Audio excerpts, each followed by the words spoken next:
ಗಡಿನಾಡು ಬಳ್ಳಾರಿಯಲ್ಲಿ ಮಾಡೆಲ್ ಹೌಸ್ಗೆ ಬೆಂಕಿ ಹಾಕಿದ ಪ್ರಕರಣದ ಸಂಬಂಧ ಬಯಲಾಗಿದೆ ಮಾಡೆಲ್ ಹೌಸ್ ಮಾಲೀಕರ ಹೆಸರು. ಗಡಿನಾಡು ಬಳ್ಳಾರಿಯಲ್ಲಿ ಮಾಡೆಲ್ ಹೌಸ್ಗೆ ಬೆಂಕಿ ಹಾಕಲಾಗಿತ್ತು. ಈ ಪ್ರಕರಣಕ್ಕೆ ಸಂಬಂಧಪಟ್ಟಂತೆ ಈಗ ಬಟ ಬಯಲಾಗಿದೆ. ಮಾಡೆಲ್ ಹೌಸ್ ಮಾಲೀಕರ ಹೆಸರು, ಅಷ್ಟಕ್ಕೂ ಬೆಂಕಿ ಬಿದ್ದ ಮಾಡೆಲ್ ಹೌಸ್ ಯಾರದ್ದು, ಬೆಂಕಿ ಬಿದ್ದ ಜಾಗದ ಮಾಲೀಕರು ಯಾರು? ಕರ್ನಾಟಕ ನ್ಯೂಸ್ ಬೀಟ್ನಲ್ಲಿ ಸ್ಫೋಟಕ ಅಂಶ ಬಯಲಾಗ್ತಾ ಇದೆ. ನಿಮಗೆ ಗೊತ್ತಿರೋ ಹಾಗೆ ಬಳ್ಳಾರಿಯಲ್ಲಿ ಬಹಳ ದೊಡ್ಡ ಮಟ್ಟಿಗೆ ಜನವರಿ 1ನೇ ತಾರೀಕಿನಂದು ಜನಾರ್ದನ್ ರೆಡ್ಡಿ ಅವರ ನಿವಾಸದ ಮುಂದೆ ಬ್ಯಾನರ್ ಬ್ಯಾಟಲ್ ಎಷ್ಟು ದೊಡ್ಡ ಮಟ್ಟಿಗೆ ತಿರುವನ್ನ ಪಡ್ಕೊಂಡಿತ್ತು. ಆ ಗಲಭೆಯಲ್ಲಿ ಕೈ ಕಾರ್ಯಕರ್ತ ರಾಜಶೇಖರ್ ಕೂಡ ಹತ್ಯೆಗೀಡಾಗಿದ್ರು. ಸಂಬಂಧಪಟ್ಟಂತೆ ಇಬ್ಬರನ್ನ ಅರೆಸ್ಟ್ ಕೂಡ ಮಾಡಲಾಗಿದೆ. ಅದಾದ ನಂತರದ ಬೆಳವಣಿಗೆ ಅಂತ ಹೇಳಿದ್ರೆ ಬಳ್ಳಾರಿಯಲ್ಲಿ ಮಾಡೆಲ್ ಹೌಸ್ಗೆ ಬೆಂಕಿ ಬಿದ್ದಿತ್ತು. ಈ ಮಾಡೆಲ್ ಹೌಸ್ ಜನಾರ್ದನ್ ರೆಡ್ಡಿ ಅವರ ಪತ್ನಿ ಅರುಣಾಲಕ್ಷ್ಮಿ ಅವರ ಹೆಸರಿನಲ್ಲಿದೆ. ಆ ಒಂದು ಹೌಸ್ಗೆ ಬೆಂಕಿ ಬಿದ್ದಿತ್ತು ಅನ್ನೋದಾಗಿ ಹೇಳಲಾಗ್ತಾ ಇತ್ತು. ಬಟ್ ಈಗ ರಿಯಾಲಿಟಿ ಚೆಕ್ ಮಾಡಿದಾಗ ಗೊತ್ತಾಗಿದೆ ಮಾಡೆಲ್ ಹೌಸ್ ಮಾಲೀಕರ ಹೆಸರು ಅದು ಯಾರು, ಅದನ್ನ ನಾವು ಬಹಿರಂಗ ಪಡಿಸ್ತೀವಿ. ಹಾಗಾದ್ರೆ ಅಷ್ಟಕ್ಕೂ ಬೆಂಕಿ ಬಿದ್ದಿದ್ದು ಮಾಡೆಲ್ ಹೌಸ್ ಆ ಮನೆ ಯಾರಿಗೆ ಸೇರಿದ್ದು ಅಂತ, ಜೊತೆಗೆ ಬೆಂಕಿ ಬಿದ್ದ ಜಾಗಕ್ಕೆ ಸಂಬಂಧಪಟ್ಟಂತ ಇನ್ ಡೀಟೇಲ್ ಅಂಶ, ಸ್ಫೋಟಕ ವಿಚಾರಗಳು ಕರ್ನಾಟಕ ನ್ಯೂಸ್ ಬೀಟ್ಗೆ ಲಭ್ಯವಾಗಿದೆ. ಎಕ್ಸ್ಕ್ಲೂಸಿವ್ ಸುದ್ದಿಯನ್ನ ನಿಮ್ಮ ಮುಂದೆ ಇಡ್ತಾ ಹೋಗ್ತೀವಿ. ಅರುಣಾಲಕ್ಷ್ಮಿ ಅವರ ಹೆಸರು ತಳುಕಾಕೊಂಡಿತ್ತು ಅವರಿಗೆ ಸಂಬಂಧಪಟ್ಟಂತ ಹೌಸ್ ಅಂತ. ಅದಾದ ಮೇಲೆ ನಾರಾ ಭರತ್ ರೆಡ್ಡಿ ಅವರ ವಿರುದ್ಧವಾಗಿ ಆರೋಪಿಸಿದ್ರು ಜನಾರ್ದನ್ ರೆಡ್ಡಿ ಅವರು, ನನ್ನನ್ನ ನಾಶ ಮಾಡುವ ಷಡ್ಯಂತ್ರ ನಡೆಸಲಾಗ್ತಾ ಇದೆ, ನನ್ನ ನಿವಾಸಕ್ಕೂ ಕೂಡ ಬೆಂಕಿ ಹಚ್ಚುತ್ತೀನಿ ಅಂತ ಬೆದರಿಕೆ ಹಾಕಿದ್ರು. ಅದು ಮುಂದುವರೆದ ಅಧ್ಯಾಯವೇ ಈ ಮಾಡೆಲ್ ಹೌಸ್ಗೆ ಬೆಂಕಿ ಬಿದ್ದಿರೋದು ಅಂತ. ಅದಾದ ಮೇಲೆ ಅಪ್ರಾಪ್ತರು ಸೇರಿದಂತೆ ಈಗ ಕೆಲವೊಂದಷ್ಟು ಜನ ಆರೋಪಿಗಳನ್ನ ಕೂಡ ಅರೆಸ್ಟ್ ಮಾಡಲಾಗಿದೆ. ರೀಲ್ಸ್ಗೋಸ್ಕರ ಬೆಂಕಿ ಹಚ್ಚಿದ್ರು ಅನ್ನೋದಾಗಿ ಕೂಡ ಆ ವಿಚಾರಕ್ಕೆ ತೆರೆ ಎಳೆಯುವಂತ ಕೆಲಸ ಕೂಡ ಆಗಿತ್ತು. ಆದರೆ ಈ ಮಾಡೆಲ್ ಹೌಸ್ನ ಮಾಲೀಕರು ನಿಜಕ್ಕೂ ಕೂಡ ಜನಾರ್ದನ್ ರೆಡ್ಡಿ ಅವರ ಕುಟುಂಬಸ್ಥರ, ಅಥವಾ ಈಗ ನಾವು ಹೇಳೋದಕ್ಕೆ ಹೊರಟಿದೀವಲ್ಲ ಆ ಹೆಸರು, ಅವರಿಗೂ ಜನಾರ್ದನ್ ರೆಡ್ಡಿ ಅವ್ರಿಗೂ ಸಂಬಂಧ ಏನು? ಅಥವಾ ಈಗ ಜನಾರ್ದನ್ ರೆಡ್ಡಿ ಅವರ ನಿವಾಸಕ್ಕೆ ಬೆಂಕಿ ಇಡ್ತೀನಿ ಅಂತ ಹೇಳಿದ್ದಕ್ಕೂ ಈಗ ಬೆಂಕಿ ಬಿದ್ದ ಮಾಡೆಲ್ ಹೌಸ್ನ ಮಾಲೀಕರಿಗೂ ಏನಾದ್ರೂ ಸಂಬಂಧ ಇದೆಯಾ? ಖಂಡಿತವಾಗ್ಲೂ ಒಂದಕ್ಕೊಂದು ಇಂಟರ್ಲಿಂಕ್ ಇದೆ. ಅದೆಲ್ಲ ವಿಚಾರವನ್ನ ನಾವು ನಿಮ್ಮ ಮುಂದೆ ಹೇಳ್ತಾ ಹೋಗ್ತೀವಿ. ಮಾಡೆಲ್ ಹೌಸ್ನ ಮಾಲೀಕರು ಯಾರು ಅನ್ನುವಂತಹ ಸತ್ಯಾಸತ್ಯತೆ ಹೊರ ಬಂದಿದೆ. ಹಾಗಾದ್ರೆ ಜನಾರ್ದನ್ ರೆಡ್ಡಿ ಅವರ ವಿರುದ್ಧದ ಪಿತೂರಿಗೆ ಸಂಬಂಧಪಟ್ಟಿದ್ದಲ್ವಾ? ಯಾವುದೋ ಘಟನೆಯನ್ನ ಜನಾರ್ದನ್ ರೆಡ್ಡಿ ಅವರ ವಿಚಾರಕ್ಕೆ ಲಿಂಕ್ ಮಾಡಲಾಯ್ತಾ? ಈ ಎಲ್ಲ ಪ್ರಶ್ನೆಗಳು ಕೂಡ ಕಾಡ್ತವೆ. ಹಾಗಾದ್ರೆ ಯಾರದ್ದದು ಆ ಹೌಸ್? ಮಾಡೆಲ್ ಹೌಸ್ ಅಂದ್ರೆ ಇಲ್ಲಿವರೆಗೂ ಕೂಡ ಮಾಡೆಲ್ ಹೌಸ್ ಕಟ್ಟಿರೋದು ಬೇರೆಯವ್ರಿಗೆ ಮನೆ ಕಟ್ಕೊಡೋದಕ್ಕೆ, ತೋರಿಸ್ಕೊಡೋದಕ್ಕೆ ಅಂತ ಇರೋದು, ಅಂದ್ರೆ ಎಕ್ಸಾಂಪಲ್ಗೋಸ್ಕರ ಕಟ್ಟಿರುವಂತಹ ಹೌಸ್ ಅಂತ ಹೇಳಲಾಗ್ತಾ ಇತ್ತು. ಆ ಸುಪರ್ದಿ ಎಲ್ಲವೂ ಕೂಡ ಜನಾರ್ದನ್ ರೆಡ್ಡಿ ಅವರ ಪತ್ನಿ ಅರುಣಾಲಕ್ಷ್ಮಿ ಅವ್ರಿಗೆ ಸೇರಿದ್ದು ಅನ್ನೋದಾಗಿ ಕೂಡ ಇಲ್ಲಿವರೆಗೂ ಸುದ್ದಿ ಇತ್ತು. ರಿಯಾಲಿಟಿ ಚೆಕ್ ಮಾಡಿದಾಗ ಆ ಮಾಲೀಕರ ಹೆಸರು ಬಟಾ ಬಯಲಾಗಿದೆ.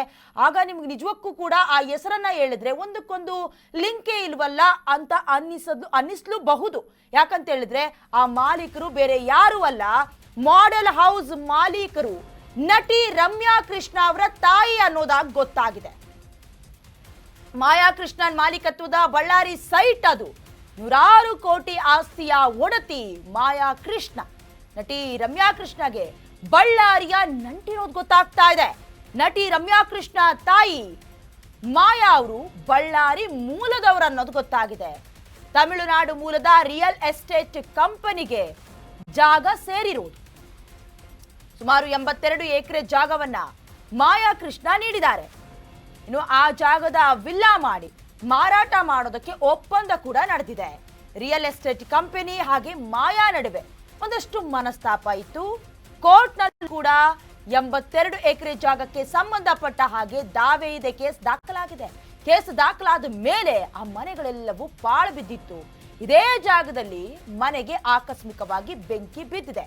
ಅಲ್ಲದೆ ಈ ಬೆಂಕಿ ಬಿದ್ದ ವಿಚಾರ ರಾಜಕೀಯವಾಗಿ ತಿರುವು ಪಡ್ಕೊಂಡಿದೆ. ಹೀಗಾಗಿ ಎಲ್ಲ ವಿಚಾರಕ್ಕೂ ಪೊಲೀಸರು ತನಿಖೆ ನಡೆಸಿದ್ದಾರೆ. ಅಸಲಿ ಸತ್ಯಾಸತ್ಯತೆ ಏನು ಅನಾವರಣಗೊಂಡಿದೆ. ಇನ್ನು ಆ ಮನೆಯ ಬಳಿ ಹೋಗಿದ್ದಂತ ಕೆಲವು ಹುಡುಗರನ್ನ ವಶಕ್ಕೆ ಪಡ್ಕೊಂಡು ವಿಚಾರಣೆಯನ್ನ ನಡೆಸಿರುವ ಬಳ್ಳಾರಿ ಪೊಲೀಸ್ ತನಿಖೆಯಲ್ಲೂ ಕೂಡ 100 ಕೋಟಿ ಜಾಗದ ಮಾಲೀಕರ ಅಸಲಿ ಸತ್ಯ ಬಯಲಾಗ್ತಾ ಇದೆ.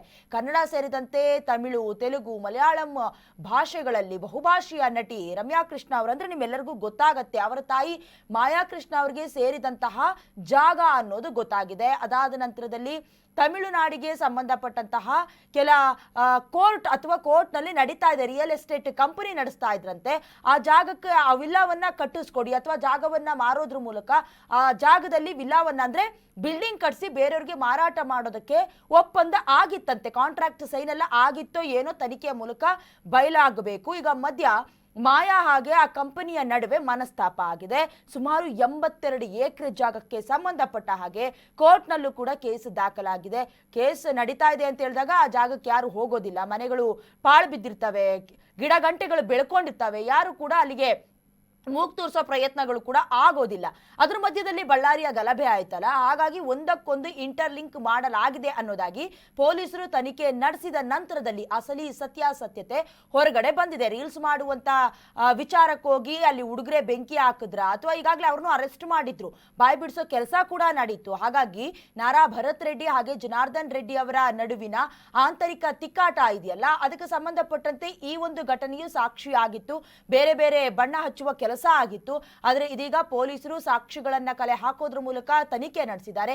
ಆ ಹೊತ್ತಿನಲ್ಲಿ ಗೊತ್ತಾಗಿರೋದು ರಮ್ಯಾ ಕೃಷ್ಣ ಅವರ ತಾಯಿ ಮಾಯಾ ಕೃಷ್ಣ ಅವರಿಗೆ ಸೇರಿದಂತಹ ಜಾಗ ಅದು ಕೋರ್ಟ್ನಲ್ಲಿ ದಾವೆ ಹೂಡಿರೋದ್ರಿಂದ ಕೇಸ್ ನಡೀತಾ ಇದೆ. ಹಾಗಾಗಿ ಮನೆ ಎಲ್ಲವೂ ಕೂಡ ಪಾಳು ಬಿದ್ದಿದೆ ಅಂತ ದೃಶ್ಯದಲ್ಲಿ ಗಮನಿಸ್ತಾ ಇದ್ದೀರಲ್ಲ, ಅದೇ ಮನೆ ವಿಲ್ಲಾ ಕಟ್ಟಿ ಮಾಡೆಲ್ ಹೌಸ್ ಆಗಿ ಮಾರ್ಪಾಡು ಮಾಡ್ಕೊಳ್ಳಲಾಗಿತ್ತು. ಜೊತೆಗೆ ಪಾಳು ಬಿದ್ದಿದ್ದಂತ ಮನೆ, ಹಾಗಾಗಿ ತರಗೆಲೆ ಅದು ಇದು ಎಲ್ಲ ಇರತ್ತೆ. ಹೇಗೋ ಅಕಸ್ಮಾತ್ ಆಗಿ ಬೆಂಕಿ ಹತ್ತಿರೋದಾ ಅಥವಾ ಈ ಬಳ್ಳಾರಿ ಆಗಿರುವಂತಹ ಗಲಾಟೆಗೆ ಪೂರಕ ಅನ್ನುವಂತೆ ಇನ್ನಷ್ಟು ಪುಷ್ಟಿ ಕೊಡೋದಕ್ಕೆ ಯಾರೋ ಅನಾಮಿಕರು ಮಾಡಿದಂತ ಕುಕೃತ್ಯನ ಗೊತ್ತಿಲ್ಲ. ಪೊಲೀಸರು ಸದ್ಯಕ್ಕೆ ಈ ಒಂದು ಗಲಭೆಗೆ ಫುಲ್ ಸ್ಟಾಪ್ ಇಡುವಂತ ಕೆಲಸವನ್ನ ತನಿಖೆಯ ಮೂಲಕ ಮಾಡಿದ್ದಾರೆ.